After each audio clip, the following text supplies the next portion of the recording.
Welcome back, all of my wonderful viewers. It is our last virtual event space of the year. We are going out with a bang. We are going into the new year with a bang. We have Fujifilm creator Claire Rosen is with us, and Claire is going to be taking us through the creative process. She gave us a sneak peek of her presentation, and I will say this without, any spoilers.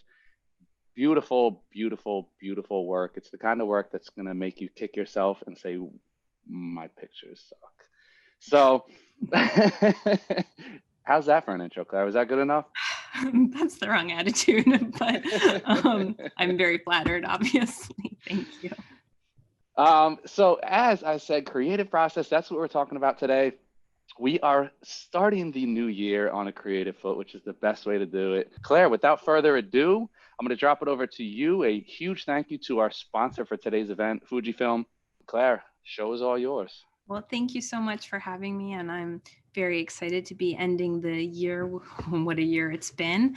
And I hope to share with you a little bit about my process and how I think about making work and some adjustments that I've made given the times that we find ourselves in to try and be as effective and productive as possible given the obstacles that everybody is facing. So I have been working as a fine art photographer, creating these sort of whimsical worlds in a varying genres, from still life to portraiture to wild animal feasts. And it's really been such a fulfilling process for me to be able to make this work. Honestly, if you had told me when I was younger that I would make a living throwing dinner parties for animals, I would have told you you were a lunatic. So my work has been really important to just being able to experience the world in a really interesting way. And so I want to share a little bit about this intentionality to help people find their sort of navigate their own path towards making work that feels fulfilling and authentic to them. So the first project I want to share is my favorite project. It is the animals eating dinner at large banquet tables. And I've been working on this for a number of years. And I think when we think about our work, the sort of overarching concept behind it, personally, I think is, what does your work allow you to do? Like, what sort of life does it allow you to have? What experiences do you get to have because of it? And it really is like this passport for exploration that you can build your life around. And it looks so different to everybody, which I think is the most special part about it, is that everybody can kind of craft their lives around this pursuit and this curiosity, and to find the things that are fascinating to them individually. So for me, I was able to travel all over the world to make this project. I met the most unusual and interesting people, and I feel so drawn to animals. I love working with them. Each setup is a surprise and presents a new set of challenges, and each picture is a little different, and I never know if it's going to work or not.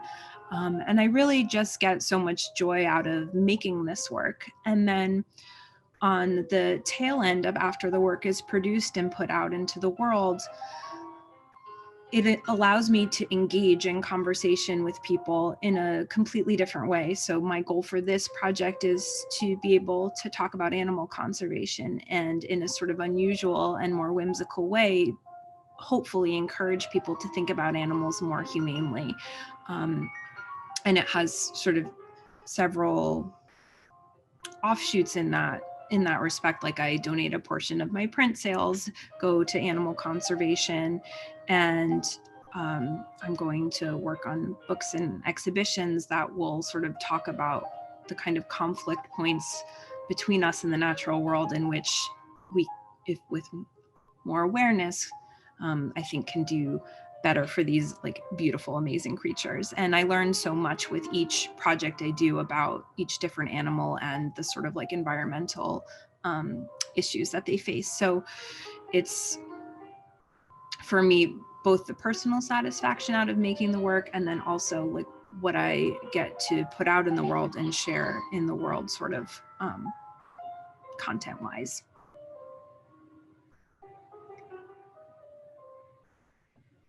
So in thinking about your own work, I think like starting at the very beginning, kind of big picture, like what do you want to get out of your work? Like what do you want your photography to be able to do for you, and to really look at that, I think, with a more magnified lens. Because I think when you first get into photography, there's certainly a number of genres that can pull you because they're maybe flashy and very exciting, or you see them all the time. I think like when I first started, I thought I was going to be a fashion photographer, and I thought that's what I wanted to do. And some years into doing it, not that I didn't enjoy it, but it nowhere near gives me the satisfaction of the work that I've come to and found through sort of like investigation and really looking at what I want to spend my time doing. And I think that this really opens up the art making process for people, regardless of what field you're in, that you can sort of understand why you are drawn to the projects that you're drawn to, and then how you can flesh that out to really articulate something about the world in your own unique voice. And I think that's where you really start to tap into work that is more unique and authentic to you, because it reflects your own personal journey, as they say. So I would actually recommend, usually like I go through these questions with people, but in this format, it's a bit difficult. So I would recommend sort of screenshotting the page and sort of looking at these questions later and thinking about how you can relate this to your own work. Claire, I have a question. Yes. And this is probably such a weird question, but how do you cast each animal for each role? Like, is there, what's the process behind deciding which is the right animal for which creation? Sure. Well, I've done these so opportunistically when I have been traveling to work or teach or have a job or even family vacation. I sort of research what animals are in the area or important conservation wise. And then it's sort of like this deep dive investigation to get access to them. As the project has evolved, I've been more and more interested in sort of conservation and working with sanctuaries and organizations that are working towards connecting, protecting these animals. So I'm really just, any animal I can find, I'm like ready to do a feast with. And then it's the problem solving through how to do it safely, because obviously the animal's well-being is my number one priority, and so figuring out the best way to do it. But it's each one is completely different. Okay. I know it's like how, but animals love food for the most part, so it's in some ways easier than you would think. You put the food on the table and they come. But people often ask how I come up with these sort of bizarre ideas.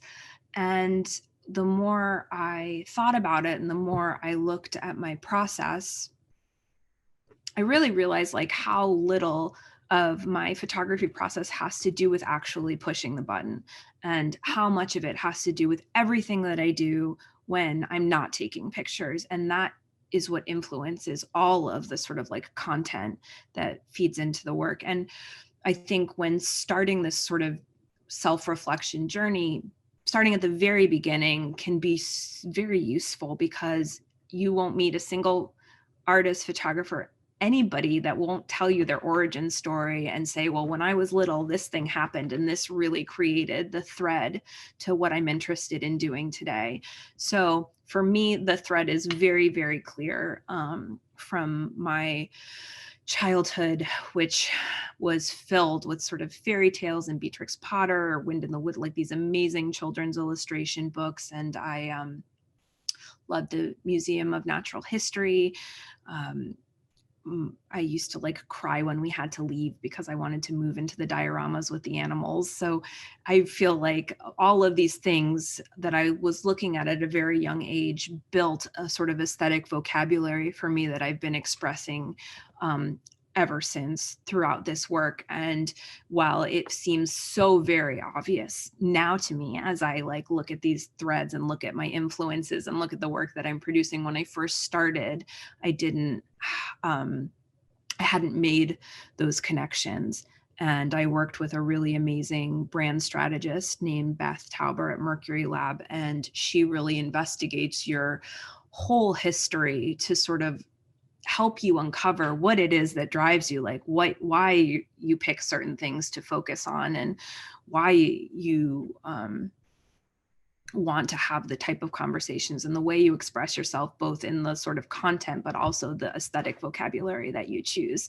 And so for me, it was a really very obvious thread when I started looking at it. It's sort of like, there's no way I could make work other than this based on sort of my childhood progression.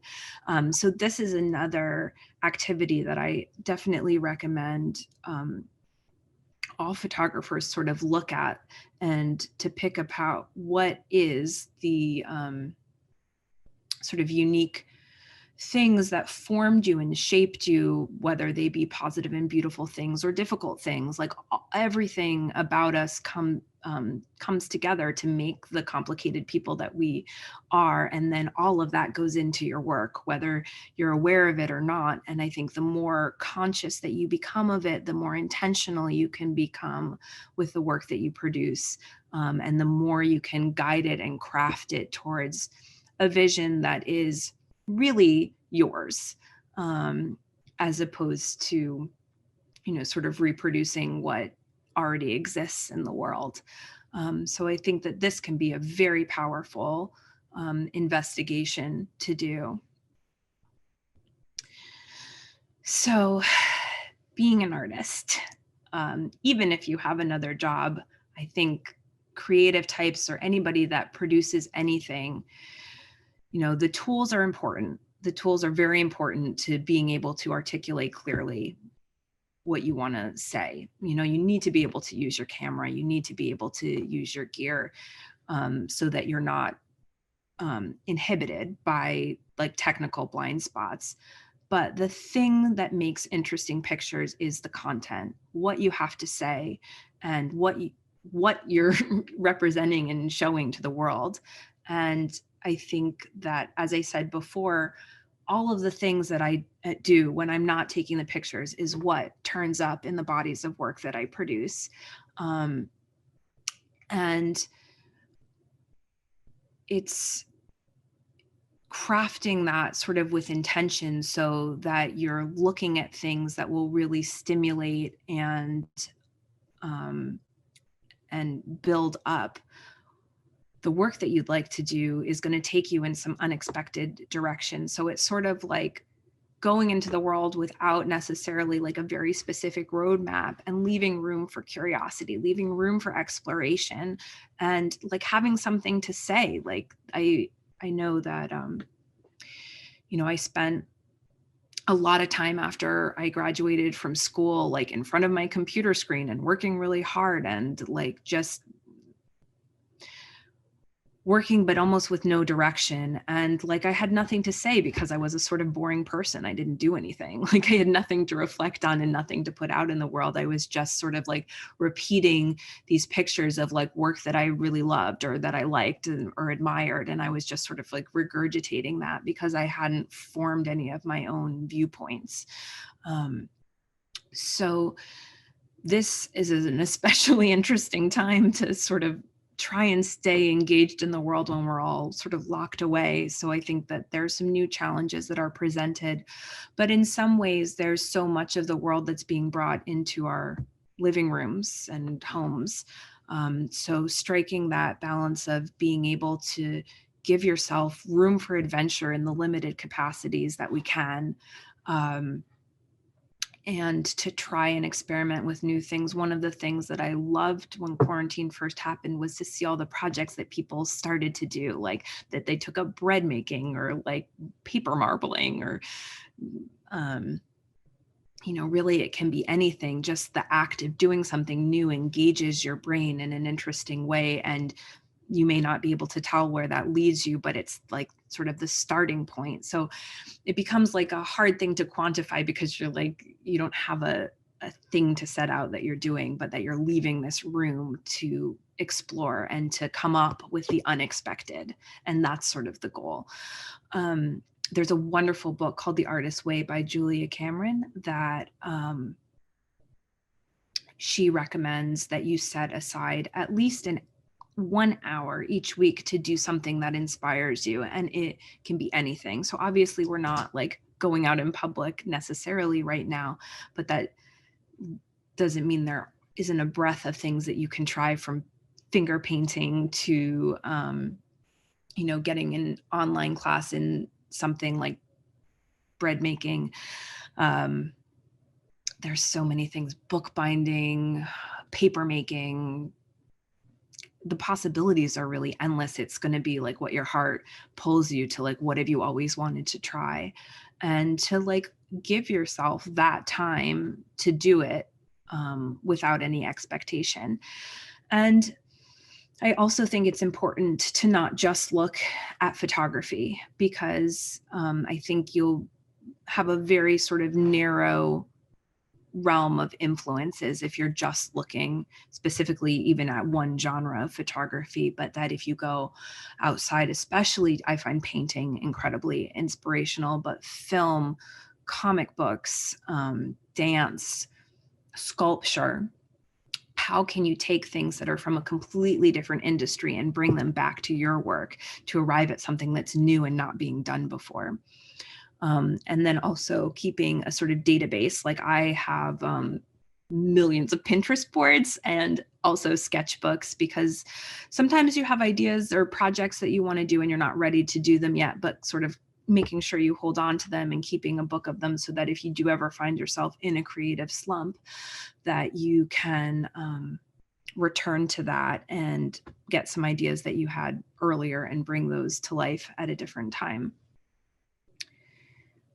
Claire, we had a question come in on vetting your ideas.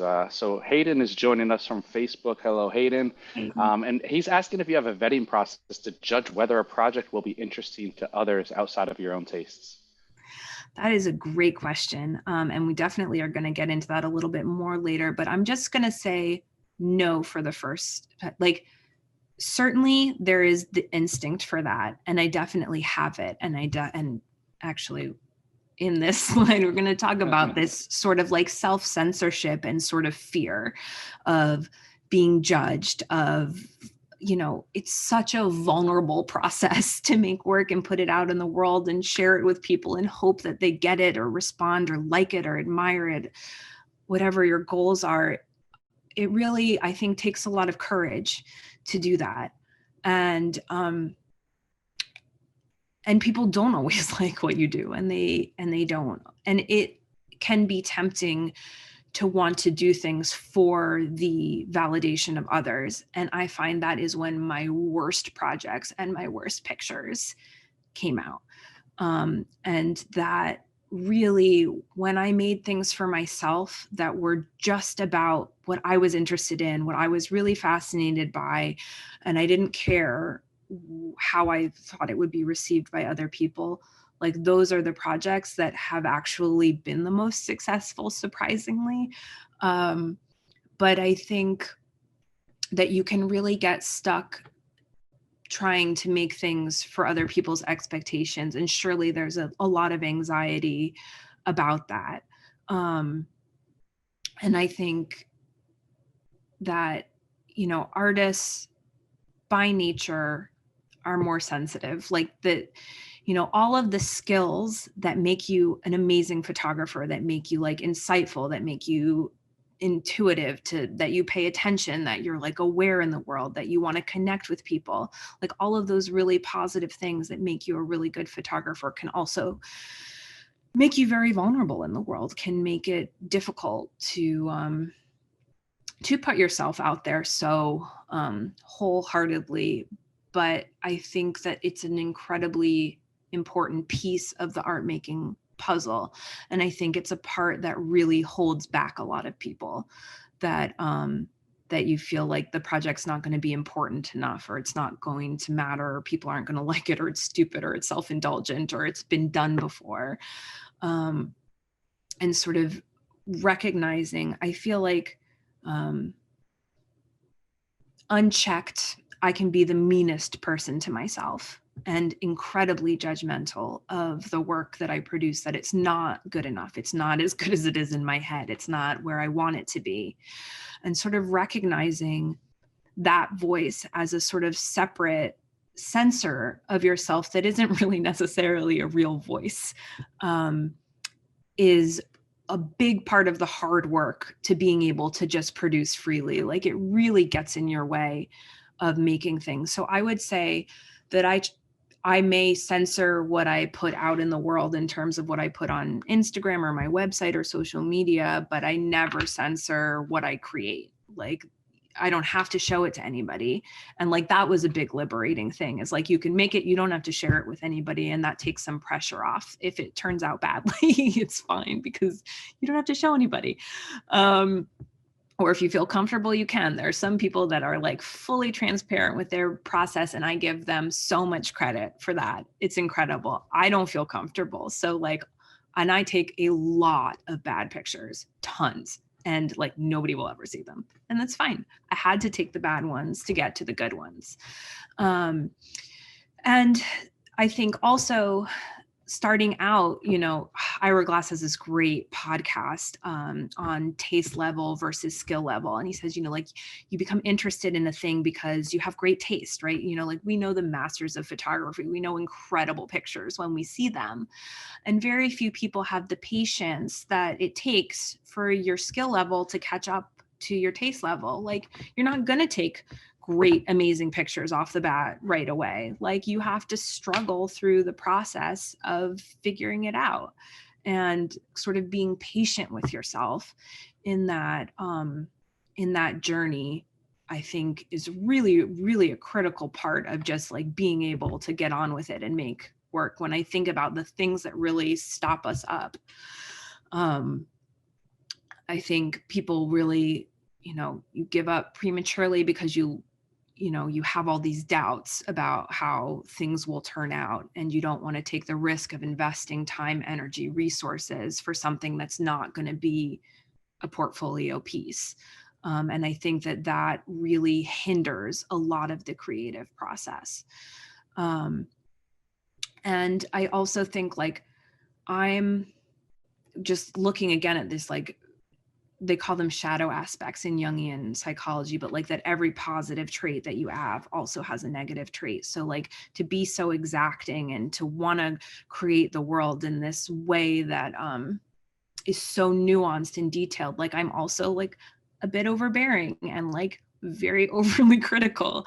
And like, I have to, even within myself, sort of strike this balance of not being paralyzed because something isn't as perfect as I feel like it should be, and being able to move forward and let things go in the place that I am at now. And sort of that release of saying, like, this is as good as I'm able to do with the resources that I have at this moment, has been a very important step in sort of like just being kinder to myself on my journey as my pictures evolve and get better. And they do get better. Like, are they where I want them to be at this moment? No, they're not. And at each, if you had shown me the pictures I'm making now 5 years ago, I would have been really excited about them, probably, because they're so much better than when I started. But like, your expectations grow as you grow, and rationalizing this,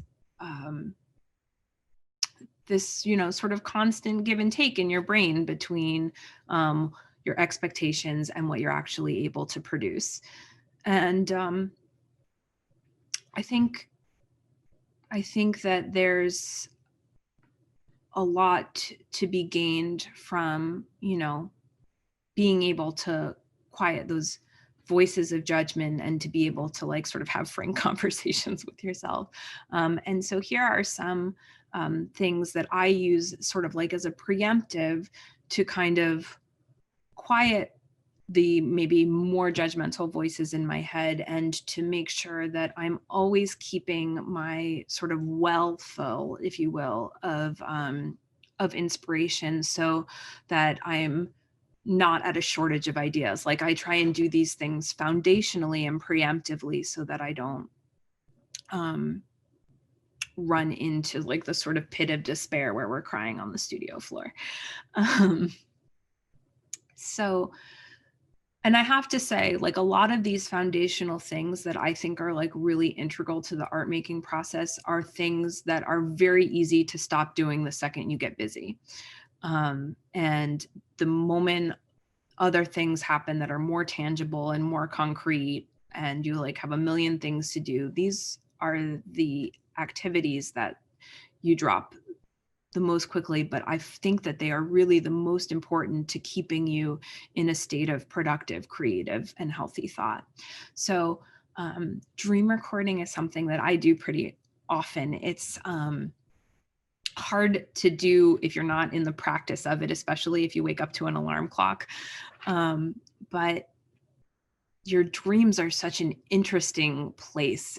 And I feel like my pictures sort of reflect my dream world, in that they're like a little bit of my childhood, a little bit of like what's going on in the world, and like the things that happened to me that week, and it's like all mashed up and doesn't totally make sense. But starting to write them down the moment you wake up will provide this like wellspring of topics, because it will sort of show you what you're thinking about, like deep in your subconscious, which is really interesting. So there's all sorts of tools for like sort of better sleep habits, and like not falling asleep with screens, not eating too close to when you go to bed. There are also fun things like you can eat mustard seeds and burn mugwort before you go to sleep to give you more vivid dreams. So those are all interesting to do. But I do think like keeping a journal by your bed, or even doing a voice recorder, I found more helpful, because then you don't even have to open your eyes and you can kind of just get it out before. It's like you have to catch it before it like recesses into the darkness.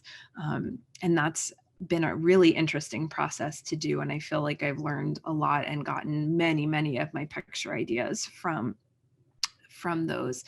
And then meditation. So the thing about meditating that I think is especially useful for artists when we talk about that like sort of sensor brain and those other voices, like being able to kind of consciously allow these thoughts to come in and not be affected by them, and let them pass, and recognize like that this isn't necessarily your own voice, and that you can let ideas come fluidly and to flow intuitively. The more, it's just like a muscle, like anything else, the more you practice, the more you are in the habit of doing this, the more freely it will happen. So this I find is really valuable for brainstorming also, and this sort of divergent thinking that we'll talk about a little bit later, which is how you just let ideas come to the surface without judgment, so that you can turn them into projects.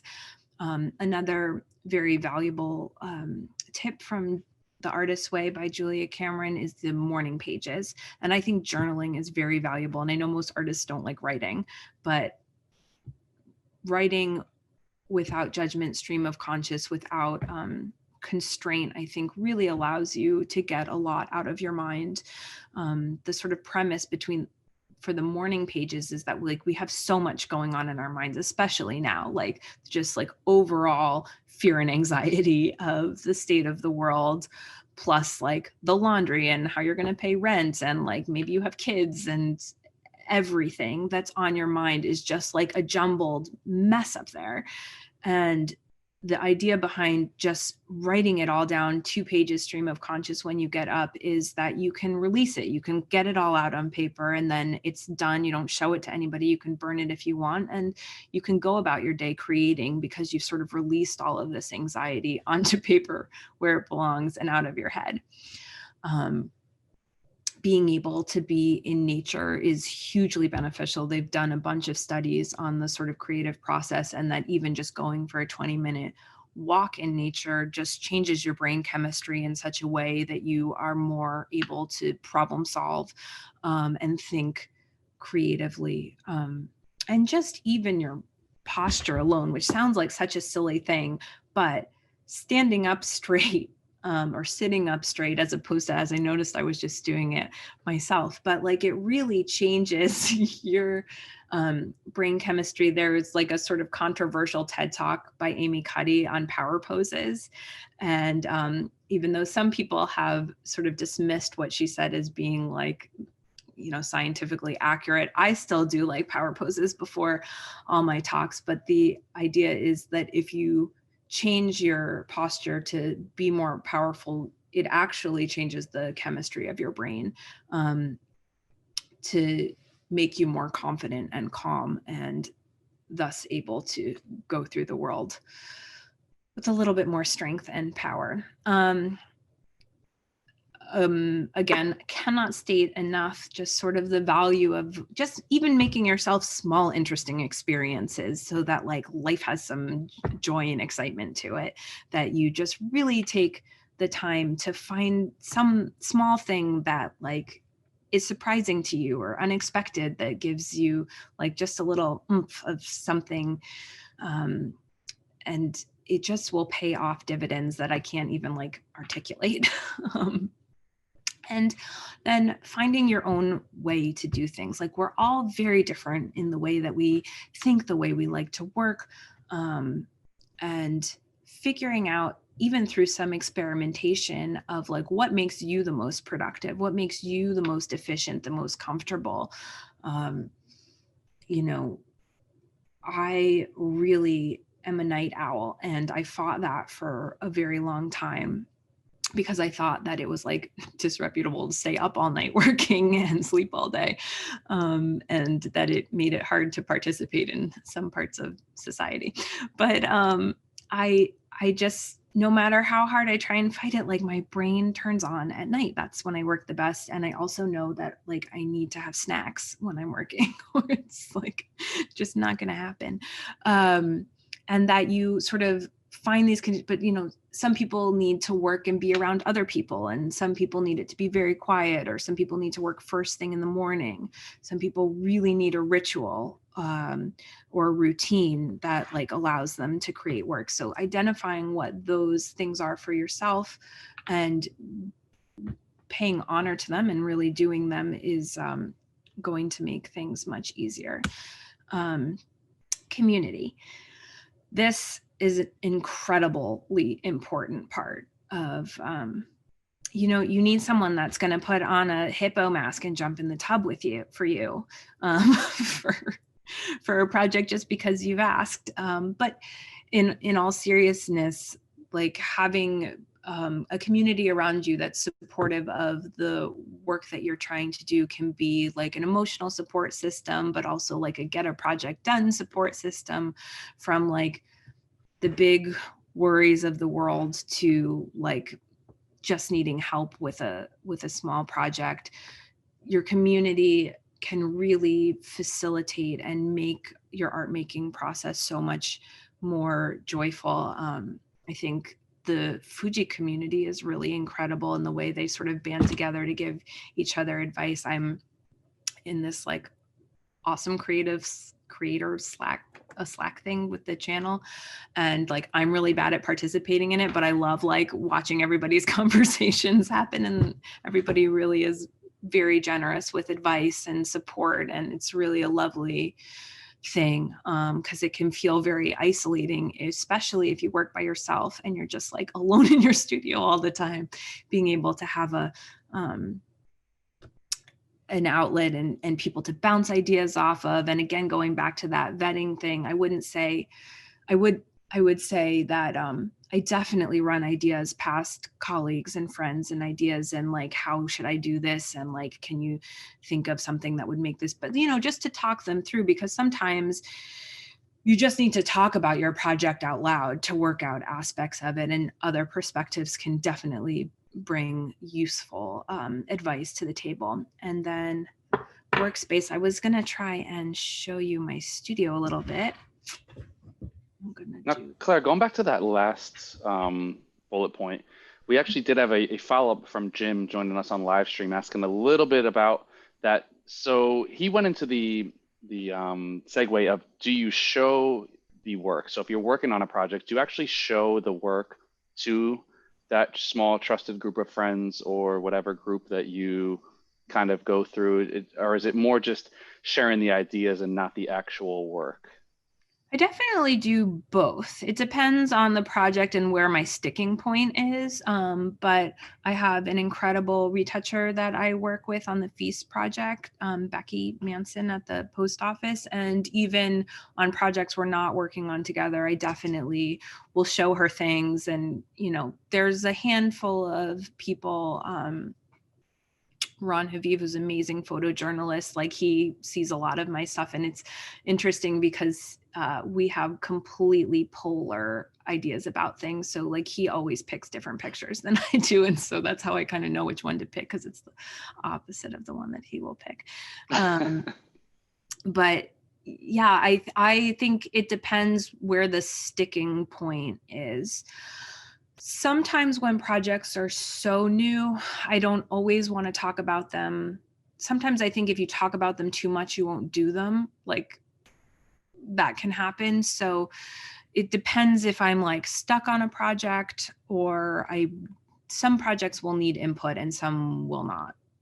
So I would say that didn't really answer your question, and that it sort of depends. But yeah, there's maybe 3 or 4 people that I would show work to before it was ready. And they're really important to me, and their feedback's really important to me. I find actually the thing that I myself struggle with the most is the edit, like picking the picture once the shoot is done. That is something that just tortures me. And I definitely need support on that. I'd like to show you my studio if I can. Go for it. All right, I'm gonna try and make nobody car sick here. All right, so this is, I moved to a farm about 3 years ago, and the most amazing bit about it is this studio barn space that we've been lucky to build.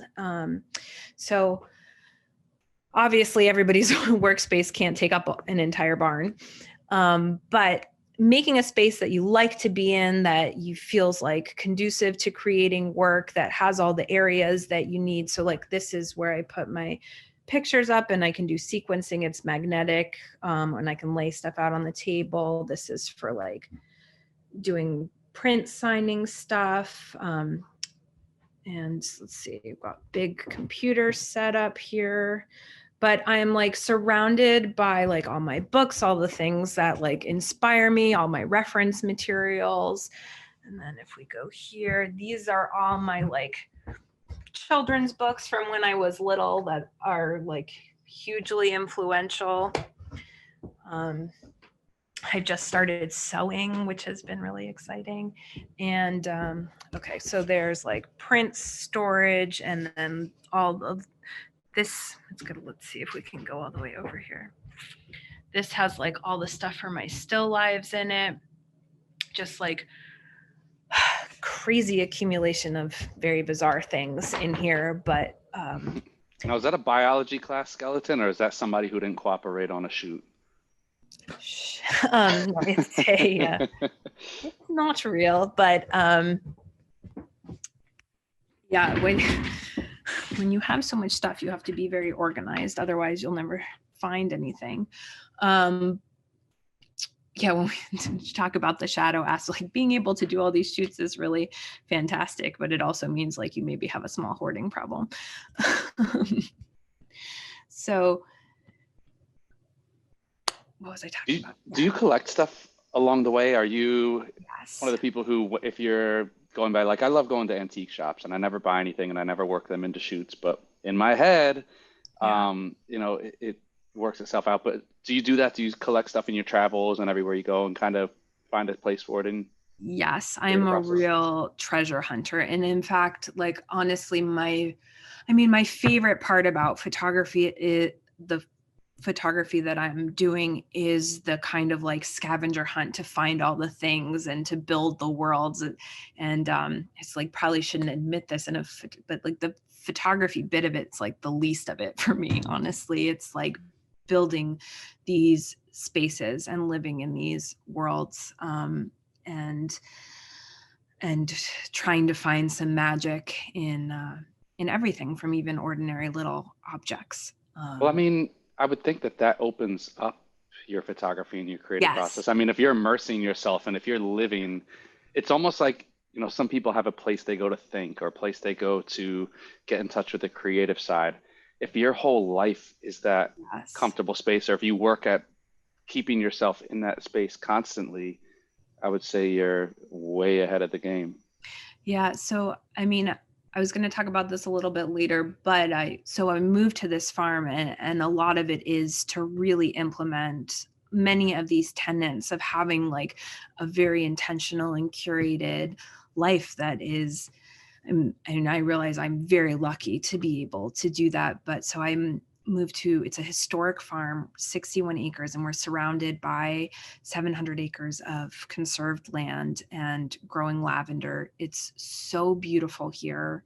I'm hoping when the pandemic calms a bit, we can do some artist retreats here and some workshops because it really is breathtaking. But even down to my house, I have like a very good friend that has come and paint like chipmunks on the walls, and there's trees and birds on the ceiling, and it's a wild place because why not? So I'm like living in a fantasy tree house to some extent. But I think it is sort of like that the art can expand and become your entire life if you'd like it to be. Like you really can make more conscious, like there's no one stopping you from having chipmunks on your walls if that's what you want. Regardless of where you live, anyone can do it. So, but I recognize maybe not everybody would like that. But the point being that I think society, we've constructed a lot of rules and like a sort of a lot of limitations on ourselves. And I think now more than ever, there's sort of freedom of expression, and that you really can do a lot intentionally to make your life the way you want it to be, but you have to make very active choices about it.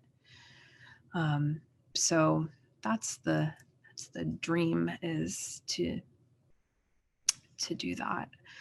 And I hope you guys can all come visit at some point. So let me just go back to sharing this.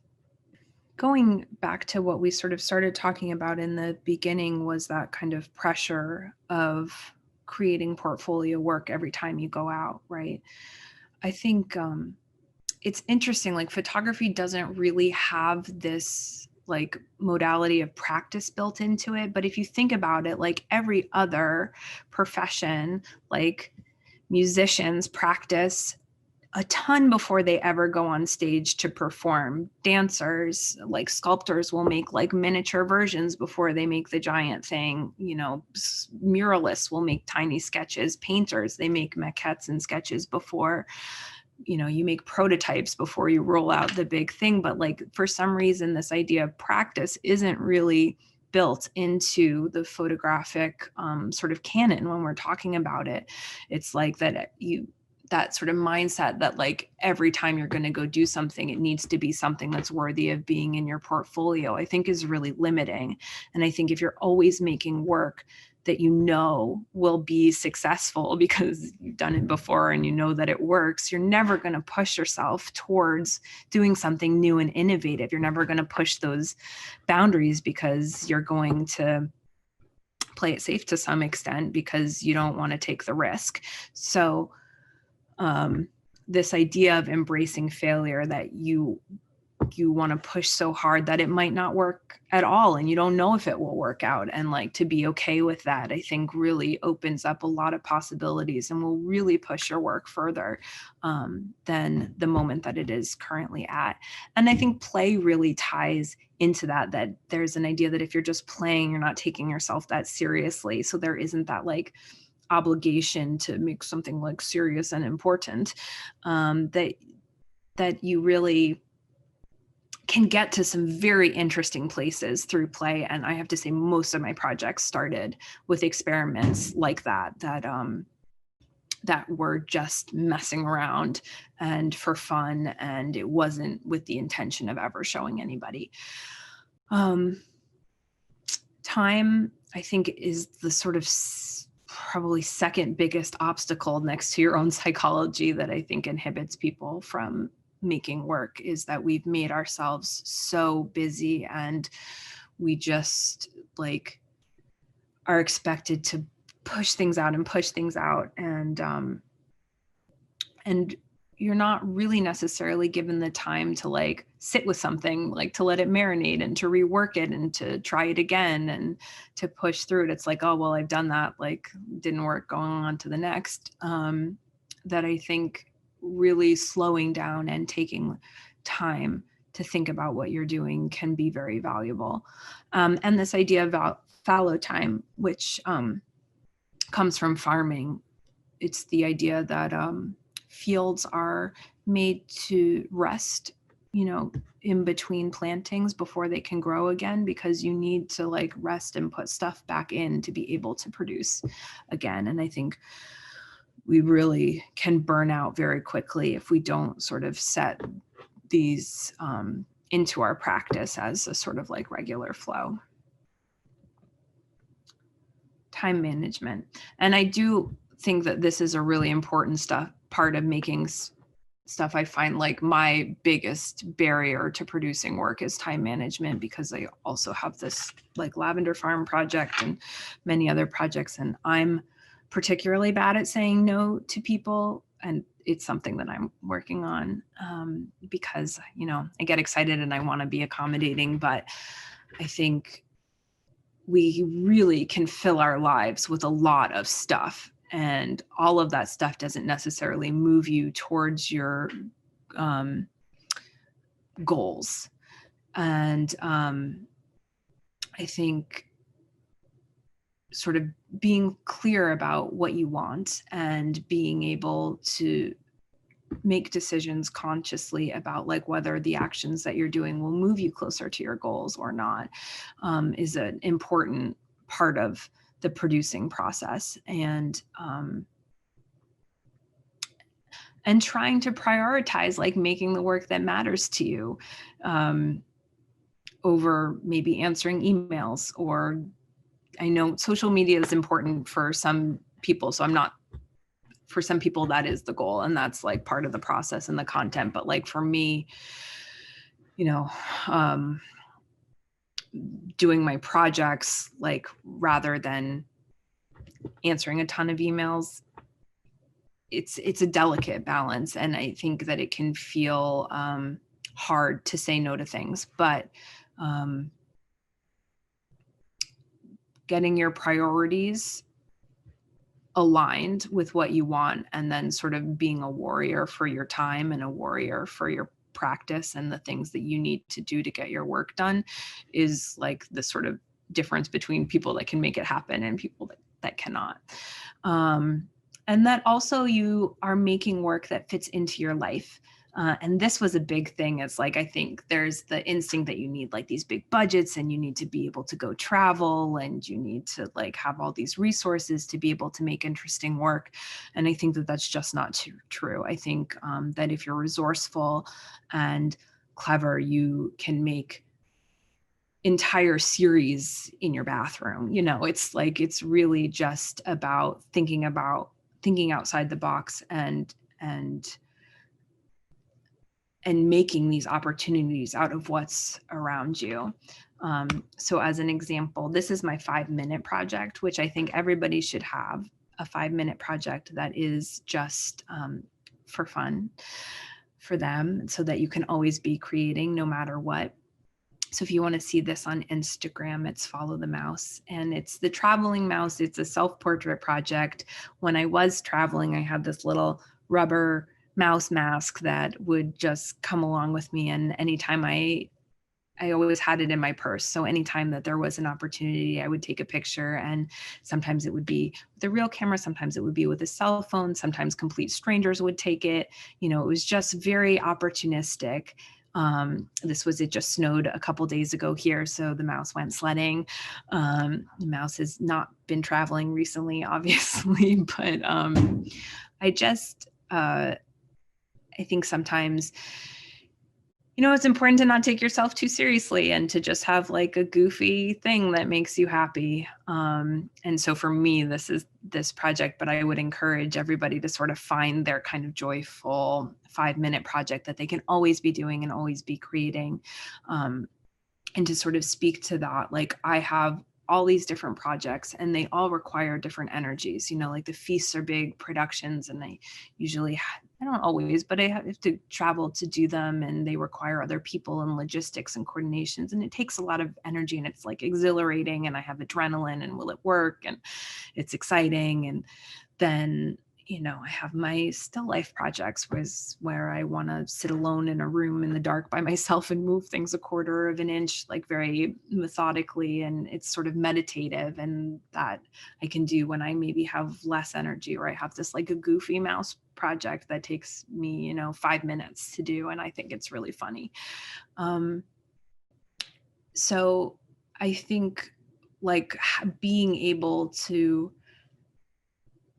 regardless of the situation you find yourself in, be able to do a project and make something is very useful, that you can always kind of pivot when things are, so like if you can't do your one project, you still have another project that you can do, so that you can always be creating something, because I think the muscle of creating is really important and the habit of it. And I think, you know, artists have to be making things. I think we get very depressed when we're not making things, and it's maybe not something that everyone can relate to, but I know like I definitely notice an enormous difference in my mood and well-being when I'm not creating, even if it's something as small as the mouse. It's like I need to be making stuff. These are some ducks that I've been photographing during quarantine outside that are my neighbor's ducks. But I just want to talk about how like one project can lead to many. So like the initial project was this birds of a feather, which were parrots in front of wallpaper, and that shot onto so many different like explorations and project ideas that it's like always something that I can be doing, and that I'm also can like sort of take advantage of resources, so that if I'm going to do an animal feast, I can also do my birds of a feather project, and like that kind of marriage of like being able to take advantage of what you're doing with like multiple projects, I have found to be like very useful. Divergent thinking. So like this kind of divergent thinking about the world and sort of like questioning and problem solving and arriving at answers, I feel like is the kind of whole kit and caboodle of creating. And that's from like coming up with ideas to like being able to execute them, is this idea that there are endless possibilities. Like there's so many options of ways you can approach things and ways you can think about something creatively, and being able to train your brain to do this automatically is going to be so useful for your entire life, pretty much. But you know, it's interesting because it's very sort of counter to like at least the American educational system, where it's like, oh, there's one right answer, or like there's 3 multiple choice, but that there are so many possibilities if you maybe don't think of something in the most literal or traditional way. So free association can be a very powerful tool for sort of arriving at sort of unconstrained associations between things. So when I do my brainstorming, you can do it out loud, you can do it written down, but the whole point of it is that you are capturing as much information as possible, that you are not judging or qualifying your ideas before you get them out on paper, because like there's nothing that kills ideas more than judgment, you know. And we talked about that sensor early on. So it's like trying to trick your sensor by going faster, by putting more quantity over like the quality of your ideas, that you're encouraging wild ideas that are crazy, that you're really, the whole point is that your brain is not telling you that something's not possible. And you will notice as you start to do concepts and when you problem solve, like usually the first thing that comes to mind is the most cliche, it's the most obvious, it's the thing that you've seen before. So it's like getting past that area is when you really arrive at innovative ideas and when you really arrive at something new. So you have to like work through the sort of initial things that come to mind, not thinking about how to get to the ideas that are more special, and you like sort of capture and write down everything. And I do these kind of like big mind maps so that I can kind of connect the words together. And this helps me with concept generation, but it also helps me in figuring out like the way I'm going to achieve a picture, you know. So like this is a picture of like two mice about to be on a date, right? But like there's a million different ways I could have done this picture. I could have done it with like taxidermy mice, I could have done it with live mice, I could have done it with like mouse cutouts, I could have done it with a person in a mouse suit but maybe a person's face. Like, I mean, I could have done it with like projections, with shadow puppets, like with like a 3D model of a abstract mouse, you know. It's like could have done it as like a finger painting mouse. Like there's so many options that and aesthetic choices and stylistic choices that you can make. So sort of like flushing all of those out can be really useful for creating and really like making sure you're thinking of all of the elements that are going to go into your project or making your picture, or what you're going to look for when you're shooting, and then how you're going to like sort of process and synthesize all of those things. So if you want to learn more, I have a book on this called Imaginarium, and you can get it on Amazon. And this is my farm, my lavender farm, that hopefully you guys will be able to come visit in the summer or sometime when there's no coronavirus. And I guess, do you guys have any questions? I know I like whirlwind through that a bit. No, you're good. We did have a lingering question. So it's going back to, I guess, when you talked about failures. Anthony had a question from earlier. Anthony, who's joined us here on Zoom. Have you found your frustrations in your photography have led to successes in your challenges? Yes, definitely. Because I think that, you know, if you are comfortable with where you are, if you're not frustrated, if you are, you know, fine, you wouldn't be pushed to do more. You wouldn't be driven to sort of make the sacrifices that it takes to produce more work and to, you know, push past the bits that are difficult. Like I think you need a little bit of dissatisfaction to keep going, to not be like, oh, okay, this is good, I'm gonna go like watch Netflix now. Not that I have anything against Netflix, I just think it's a time suck. But You're not wrong. yeah, it's such a tempting like tempting, lovely thing to do, and then I find I'm always in the worst mood after go down that hole.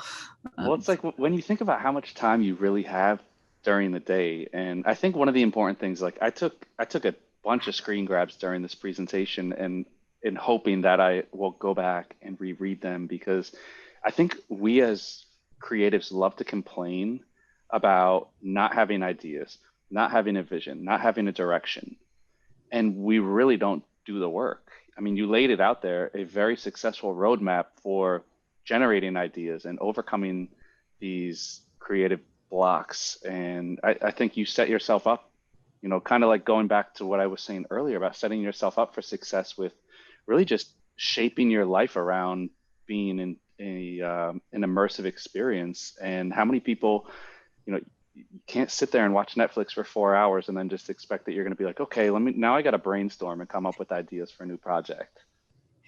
Yeah, I mean, it's really true, but I mean, it's difficult. There's a lot of things that, get obstacles that get put in your way, from the mundane to the important, that you have to deal with.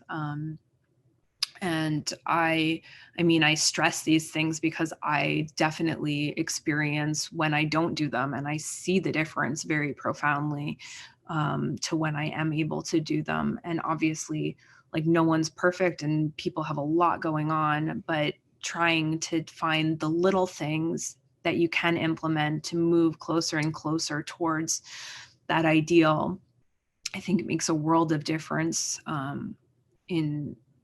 in every aspect of your life. Now, you might find this really, really, really funny. And I didn't live through the 60s, so I have no excuse, but I did not realize that was, I was going to ask you, and then I'm like, let me just watch and see if I learn. I did not realize it was like regular, full-size, real human people wearing these plastic or rubber masks. Oh, yeah. I thought you were, I'm, because I've seen your work before, obviously, and I'm like, it never occurred to me, and I'm like, I don't know what I was on that I was like, maybe I've I think watched I too just many like had really Disney movies. well-trained mice. I was like, I'm sitting here and I'm like, I'm getting attacked by squirrels, and I'm the kind that dogs won't even come over and sit still for me. And I'm like, does she have like these like super trained animals, or is she really good at Photoshop? Or I'm like, what the hell is going on here? Masks, yeah. Man, see, there's clearly people, and I know Fujifilm creator Shadi's out there watching right now. So Oh, Shadi, hi. Shadi, shut it. I don't want to, because I know I'm going to hear about this. Like, come on, man. You didn't know that was people, but Well, yeah. some of them are not people. There's like frogs in a dollhouse. Those are frogs in my dollhouse, and there's Okay. some mice in my dollhouse too, which is my new project that I'm doing currently. So some of them are animals. I could see why you would be confused, but yeah, they're in I, outfits. They're probably people. all right, I'm gonna write that one down. There we go. I'm taking notes. Claire, that was awesome. That was as advertised. I'm glad you backed me up by really just providing such a creatively informational hour. I mean, I think that was super inspiring for everybody listening. We had some great comments come in. It looks like we do have another couple questions. So Ed says, "You're a gem. Thank you for the inspiration. Grazie." And Sydney says, "Do you use free thinking to make a list of possibilities, but then choose to focus on only one possibility? Yes. Or do you pursue several at once and see how each progresses?" That is a great question. Yeah, I think a big part of the brainstorming process is you capture a lot, but the idea is to filter to one very solid specific idea. So I will absolutely capture many ideas, and then I will refine. I'll see like, oh well, this is, and it's sort of like this interweaving between like the resources that I know I have, like what I can accomplish and what I want, and that kind of like tug of war between those two things to arrive at like a very specific idea from the many that I captured. And some become ideas later, but I think you can definitely overload yourself by trying to put too many ideas into one picture. And often sort of like having a clear articulation of one simple point is more effective than trying to shove a million ideas into something.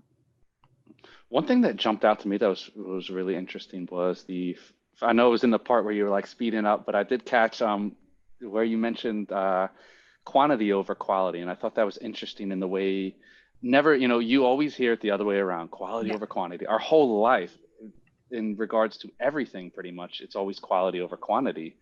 And when I thought about it and I saw that on the screen, and I'm like, no, that's not a typo. You did say quantity over quality.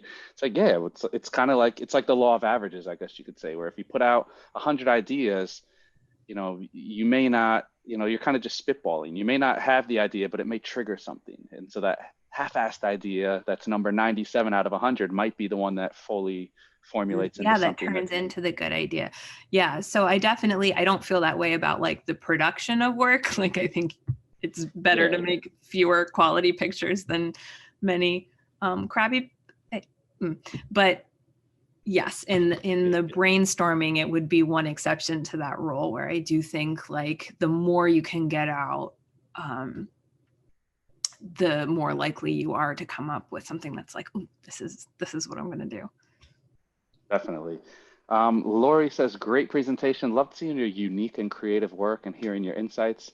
Lori, I agree with this part. A workshop someday would be great. Thanks so much. We're coming up to the lavender farm. Yes. There's so much wonderful stuff to do here. So I hope.